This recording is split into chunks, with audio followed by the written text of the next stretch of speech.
C'est une circulaire synonyme d'un pas supplémentaire vers le développement de l'hydrogène vert au Maroc.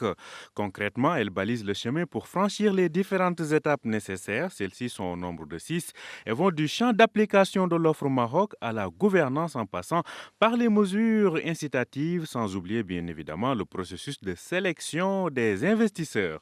Le Maroc entend bien se positionner et exploiter le potentiel de cette énergie, surtout qu'elle peut rapidement répondre à certains besoins de son industrie. Amine Bennouna est expert en énergie. Si c'est pour fournir de l'hydrogène vert destiné à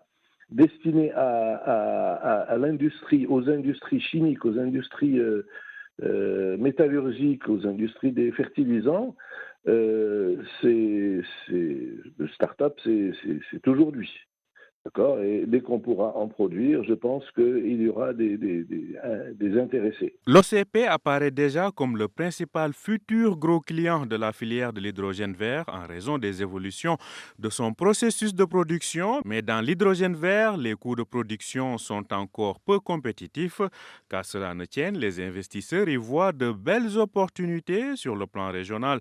La plupart des voisins du Maroc disposent quasiment d'atouts similaires au royaume, ce qui exige d'aller de l'avant et d'accélérer le rythme. Et pour cela, l'expérience réussie dans d'autres secteurs peut se révéler décisive. Amine Bennouna, expert en énergie. Et un autre atout, c'est que nous avons déjà développé au Maroc des filières tout entières en partant de rien du tout, que ce soit dans le domaine de l'automobile, dans le domaine de l'aéronautique ou bien dans le domaine de la robotique. Nous sommes un pays qui sont capables de développer des filières complètement en créant un environnement favorable à l'investissement. À l'instar des autres sources d'énergie propre, l'hydrogène vert exige un foncier important pour sa valorisation.